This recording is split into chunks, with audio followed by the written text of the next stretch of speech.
I'm Chris with Phonecats, and here is the White Weenie deck in Magic the Gathering 2014 Duels of the Planeswalker. This deck is insanely crazy, dude. I've been trying different things. Yes, I know I don't have Champion of the Parish right now in my deck, or a whole bunch of other core cards. I've been experimenting with different stuff. I was just trying like a high mana build deck to where actually it was more like an angel deck, but you gotta experiment, man. If you're not willing to try like some random or like late game or mid game deck builds, you're gonna miss out. Right now the main three decks, I'll just kind of start out talking about the meta for no reason. The main three decks are like weenie rush decks, and they're mono white, mono blue, and mono black. It's humans, zombies, and illusions, and it's pretty crazy. Let me just drag down some of the popular cards, and I'll drag out everything that's high casting cost, because that's what like half the decks are right now. The blue deck, most people take out everything that's above 4, and they leave in that one angel. Alright, let's sort these by cost. Oh my god, there's so much crazy stuff in this deck. There's so many humans. Unruly mobs, those are a must for the weenie build. That pacifism hybrid. Okay, I think that's most of the key players, and that's some kind of scrubby stuff, but I still got 76 cards in my deck, which is kind of a lot. We're gonna go through them one by one, and I'm just gonna like tell you what they do in some basic situations, or like what kind of deck you want to have them in, or if they're auto-include or not. It's just a basic rant. I don't know why I'm explaining it. Here's the first card. He's one of the best cards in this deck, Mikaeus the Lunarch. It's 1 mana and X, and he comes into play as an XX. You can tap him, probably best to do during your attack phase, or sneaky at the end of your opponent's turn if you can remember. And you can tap him to put a +1/+1 counter on him, or you can tap him and take away a counter, and he puts +1/+1 on each creature you control. Dude, do you realize how heavy that is? That's akin to him casting... Where is it? Where's the +1/+1 buff? Let me scroll through my infinite 1 and 2 mana creatures. Honor the Pyrrhic. White creatures you control get +1/+1. So that Mikaeus dude can cast a turn of... he can cast that like every turn based on how many counters you put on him. It's so strong. And then even once he gets down to a 1/1, you could even kill him and then take away his last counter. Or you can do what most people do. Only do that if you're going for a kill shot. But most people will tap him and then just put another +1/+1 counter on him. And then it's like you're casting Honor the Pure every other turn as you alternate between removing a counter and giving one. There aren't, I don't think there's any +1/+1 mechanics in the deck that work out with it, but man, this game's only been out for like 4 days, so everything's still getting fleshed out. Champion of the Parish, I can't believe I pulled this, but if you're playing the White Weenie build, this is like the backbone of the deck. People are freaking out that you got 3 of these. 1 mana for a 1/1 human soldier. His ability is the craziest thing. Whenever another human enters the battlefield under your control, put a +1/+1 counter on him. So turn 1, this. Turn 2, either 2 more creatures or the thing that gather the townsfolk that summons 2 1/1 tokens. You're swinging for 3. It's just the perfect first turn play. It gives you such an aggressive opening. The least thing that you'll do is swing for 2 next turn. And you can swing for 3. From there, it just compounds as you put out more and more tokens. This deck is insane. So far, it's all been about +1/+1 counters. We got Mikaeus. We got this Champion of the Parish dude pumping out +1/+1s. Let's keep this rolling. Here's Doom Traveler. 1 mana for a 1/1. Must play. Whenever it dies, you put a 1/1 flyer into play.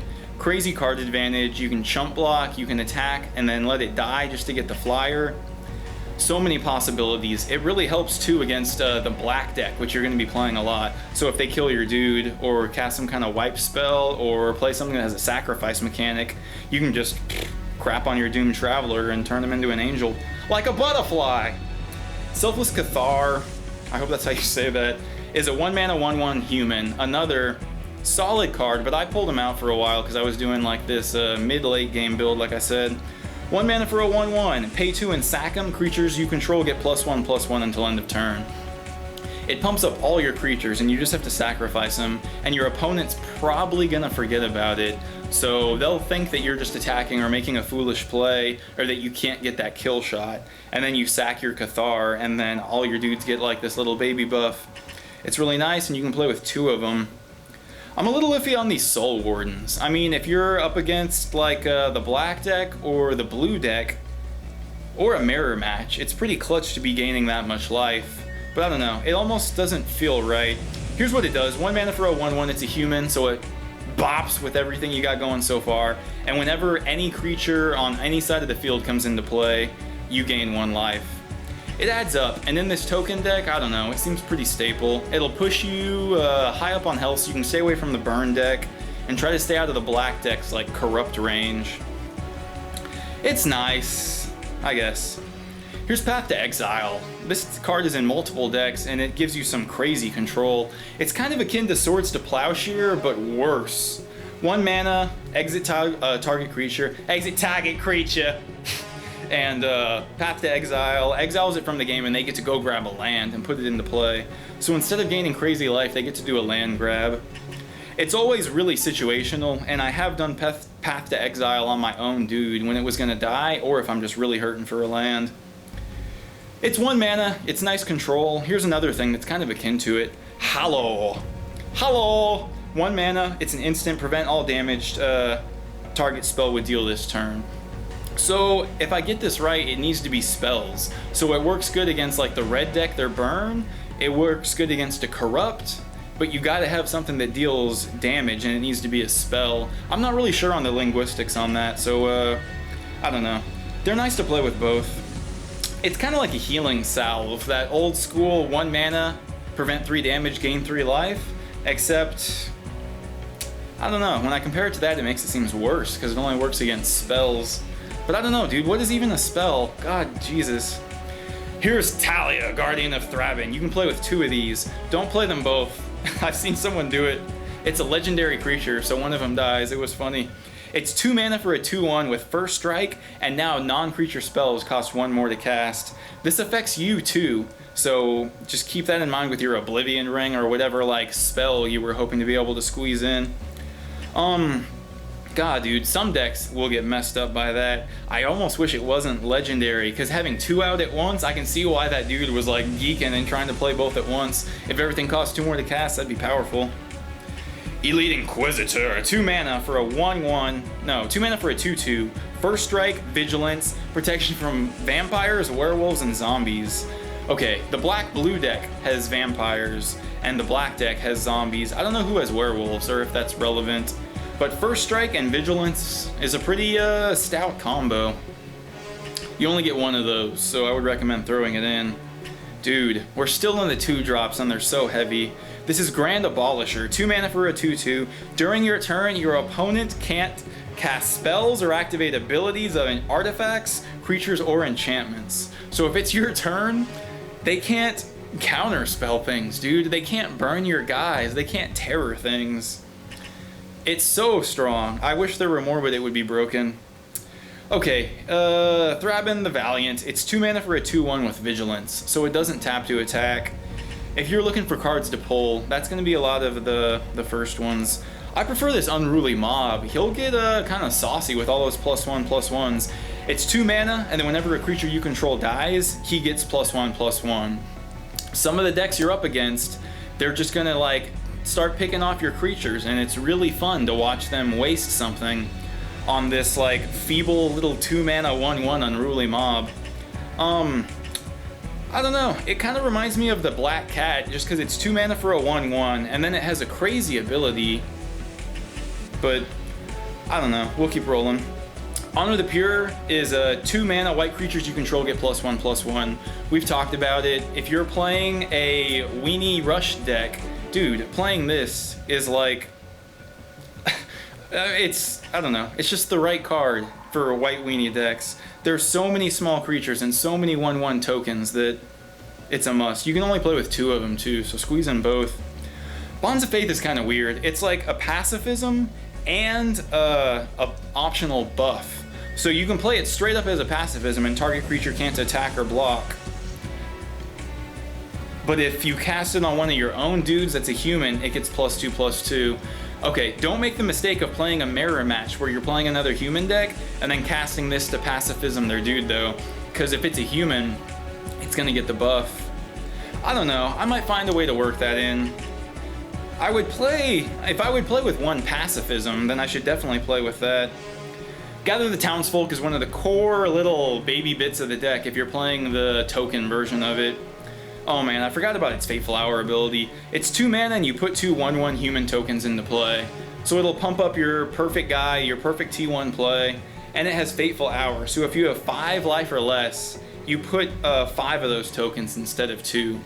So if you're under 5 life, you pay 2 mana and put in 5 1/1 tokens. If you got an Honor the Pure out or any kind of pumper-upper for your dudes, they're gonna, if they're 2/2s, you just got a 10 damage spread. But you're probably under 5 life, so that's a little sketchy. There's up to 4 of those that you can play with, so I don't know, man. Look at the mana breakdown. Your first turn spells, you have 14. Of course, this deck is like 77 cards, excuse me, and not trim, but you got so much cards to choose from. Mentor of the Meek is another clutch card, dude. There's not very much card draw in 2014, so when you hit one of these, you want to try to keep them alive, or your opponent will just squander removal on it. It's 3 mana for a 2/2, and whenever another creature with power 2 or less enters the battlefield, you can pay 1 to draw a card. Let's scroll through the entire deck and just look at things that cost under 2. Possibly that, definitely the Champion of the Parish, Doom Traveler, the Cathar, the Soul Warden, Talia, both your cool 2/2s. If you're playing with these Vigilance dudes, they do. Unruly Mob. I don't know if Gather the Townsfolk is triggered on it. You put the tokens into play, and this says enter the battlefield, so yeah, it would be a little wishy-washy if it said cast, but it doesn't. We can even keep going. The Token Generator, Fiend Hunter, Midnight Guard, your Gold Knight Commanders, oh my god, even your Seraph of Dawns, which I need to take out. So if you get one of these guys out and you have a lot of lands, you basically turned into this crazy, like, just speed dump engine as early as turn 3. Like, if you play this on turn 3, you could even be crazy and do a turn 1, or like turn 2, path to exile your own dude. No, do that on turn 2. I don't even know where I was going with that, but whatever. There should be some crazy way that you can get a monk out early and then just get this engine going of just playing like 1 mana 1/1s that are crazy powerful and crazy abilities and drawing cards. I wish there were more than 2 of those Mentor of the Meeks. I would play with 3 and maybe 4. I don't even know if I've ever gotten 2 out at once. That would be wacky.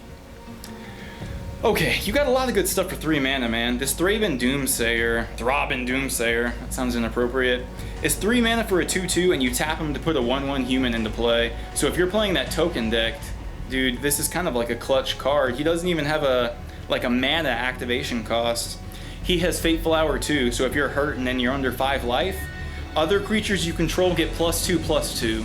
That should be the main reason that I play with him. Dude, I can't wait till I get that game to where I'm under 5 life and like this deck actually clicks, and then you put out like 1 billion tokens and all of them get +2/+2. If only there was some way to hurt yourself with this deck. It almost makes me want to not play the Soul Wardens in just an attempt to like get low on life, get under 5 and just drop this crazy stuff. Okay, turn 3 is where you have so much control. Fiend Hunter is one of the backbones of this deck. You can play with 3, but it feels like you're playing with like 8. You'll always just hit a Fiend Hunter, or maybe that's because I play with Oblivion Ring too and they both feel kind of the same. Anyways, 3 mana for a 1/3 human cleric. When it comes into play, exile a creature. When it leaves play, the creature comes back into control. There are an infinite amount of tricks that you can do with Fiend Hunter, dude. Maybe I'll bring up a couple as I continue, but I mean, it goes on so long. Cool things that you can Fiend Hunter. I can't even think of any right now.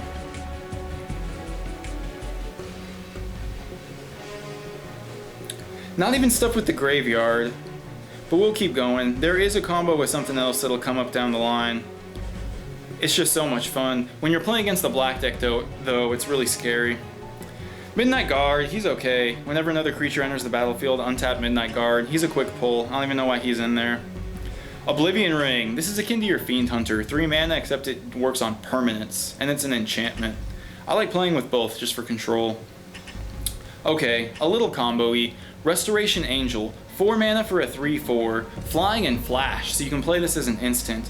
When it enters the battlefield, you may exile target non-angel creature you control, and then return that card to the battlefield under your control. I'm still expanding and trying to like figure out what to do with this. I read on the forums that if you have 7 mana, you can cast a Fiend Hunter, and then in response to the Fiend Hunter, cast Restoration Angel. Or you might have to do it in response to the Fiend Hunter's ability activating. I still need to like figure out the way that plays out, like the last in first out playthrough of it. But basically, you cast the Fiend Hunter, you choose something, you do the Restoration Angel, the Fiend Hunter goes away, and then that creature goes away forever. And then the Fiend Hunter comes back into play and then gets to choose something else. I really don't know what other prime targets are for the Restoration Angel. I guess you could do it to something that just died. So anything that's going to die right now, or in response to them killing something, you would Restoration Angel, and then it would disappear. I think their spell would fizzle, and then the creature would come back into play, not being targeted. I'm a little sketchy on that, but let's keep rolling. Okay, now take that card that I just mentioned, and keep it in mind and look at this next thing. Gold Knight Commander is like an overrun that you can do every turn almost. It's 4 mana for a 2/2 human, so he's decent enough as is. I would probably still play with him if he was a 1/1 or something. Whenever another creature comes into the battlefield under your control, creatures you control get +1/+1 until end of turn. Okay. Actually, he doesn't really combine with Restoration Angel. You could Restoration Angel, and she would come into play, give all your dudes +1/+1, and then target one of your own guys that you weren't going to attack with that turn, and then it comes back into play, and then your guys would get another set of +1/+1. That's not that good. Where it gets good is with token stuff. If you have that thing out, and then you play a Gather the Townsfolk, all your dudes just got +2/+2. If you were under 5 life and a Fateful Hour kicked in, and you put 5 tokens out, all your dudes just got +5/+5. It will happen if you play enough games, and it's crazy. So yeah, everything that puts out tokens, if you have one of these things out, or if you just play a creature, all your dudes just got +1/+1. People will try to kill this thing as fast as they can, but you can kind of say that about every card in the deck, dude. They're going to want to deal with your Fiend Hunters. If you actually hit a Doomsayer or a Mentor of the Meek, they're going to deny that card advantage. They're not going to let an Unruly Mob get out of control. They're not going to let either one of those 2 rare or one of cards stick. Most decks aren't going to let you try to stick with that Talia out, especially if things are costing more. And Champion of the Parish and Machias are like insta-kills just because they'll get out of control. So everything in this deck is like a card that when you're playing against this deck and they play that card, you're like, shit. Or when you draw a hand, the hands are so consistent. It's crazy. Seraph of the Dawn, you can play with these. I was messing around with like an Angel-y build, seeing if that would be fun, or seeing if it would counter the blue aggro deck. Because I kind of thought that would stop the Flyers in their tracks, but I don't know. I'm still experimenting. Angelic Overseer. Oh, the card art moves when you're in game, but not when you're looking in this, so it's exciting when you actually encounter one. Okay, you just hit your turn 5. You have some strong 5 drops. 5 mana for a 5/3 flyer, and as long as you control any human, just one human at least, this thing is hexproof and indestructible. Hexproof, it can't be targeted, and indestructible. You can block with it and it can't die. You can attack, and if they block with anything, your Angelic Overseer won't die. Then it becomes this crazy thing of them trying to kill off all your little 1/1 tokens and then kill this. I mean, every turn you can attack with this thing and they're gonna have to block it, or just take 5 every turn, and then you got them on the 4-turn clock, and I'm sure you've dealt more damage, and I'm sure this thing isn't only a 5/3. When you play it, it's normally at least a 6/4, and it can ramp up from there. Even if they cast, man, one time I was up against an Angelic Overseer and he just had some tokens out, and I was playing the Sliver deck, and I tried to do the burn spell that would deal 5 damage wherever I want, and he would gain 5 life, and I went to target each of his 1/1 humans and then hit this thing for 3, and that's not even how it works, dude. I couldn't even target this because the humans were still in play. Maybe that makes sense, but I don't know. I was like shocked, and it may have cost me the game. Mutilate will work, and I have been in that situation where you give all his dudes minus like 5, -5. His humans die off, and then you see the Angelic Overseer as like a I don't know, like a 1 -2 or like a 1-0 where it has 0 toughness, and it's still alive because the humans are still in play, but once they die, it's gone. That was a little ranty, but man, that's a clutch card. Like, there's 2 of them too. You can also play with a Baneslayer Angel, so this deck can just like, still has late game punch. I'm gonna throw out so many humans at you that you're just gonna be frantically killing them, and by the time the angels start coming out, you're in trouble. Flying, first strike, lifelink, protection from demons and dragons. The dragon thing is cool. I don't even know which deck has demons, but 5 mana for a 5/5 with lifelink and first strike and flying. That's solid. Geist Honored Monk. All the 2013 kids know what this is. 5 mana for a star, vigilance, and when it comes into play, you put 2 1/1 flyers into play, and this thing is power and toughness equal to the number of creatures you control. With all these tokens, I mean, you can expect it to be like maybe an 8/8, and those 2 tokens are nice. Let's even get thinking. I mean, if you do your turn 4 Gold Knight Commander, and then a humble turn 5 Geist Honored Monk, that's not even like a power play, but you just played 3 creatures. This plus the 2 tokens, so 3 new creatures just came into play. So you basically just casted an Overrun and a star creature, and you got 2 tokens. And that's like an example of a turn 5 kill. Okay, there's still a couple more cards, and I'm gonna cover some stuff that's not in the deck right now, because there's still some clutch cards that are worth talking about. Ring of 3 Wishes is 5 mana. It comes into play with 3 counters on it. Pay 5, remove a counter. So we're already at 10 mana invested, but hopefully you've got control of the board if you're playing with this. You remove a wish counter from 3 wishes, search your library for any card, and then put it in your hand. So pay 5, it's out. Oh, look at the art too with those 3 little things. That'd be cool if they were moving. And they're the color of his eyes. That's so dope. So you play this, and then every turn at the end of your opponent's turn, if you have 5 mana untapped, you tap 5 and go grab whatever perfect card you need. I haven't got it out yet, but I mean, you can grab your Hallowed Burial, which is the one massive removal spell. It's 5 mana. You put all creatures on the bottom of their owner's library. You don't even put them in the graveyard, dude, because then they could do graveyard mechanics. You don't even put them at the top of their library, the bottom. That's really, really cool to me and unique. Okay, so let's scroll through some more stuff that I have exiled out that's in my sidebar for right now. Angel's Mercy, pay 4, gain 7 life. It's an instant, so that's kind of neat, but with Hallow, I feel like that's a little bit better. Here's some of the 5 and 6 mana angels you can play with. Oh no, we're getting close though. 5 mana, Increasing Devotion. Put 5 1/1 white human tokens onto the battlefield. And then it has flashback to where you can cast it from your graveyard for a total of 9, which is a lot. But if you do cast it from your graveyard, you put 10 of those tokens instead. Okay, so Increased Devotion. Turn 5, put 5 1/1s into play. A turn 4 Gold Knight Commander, and a turn 5 that spell.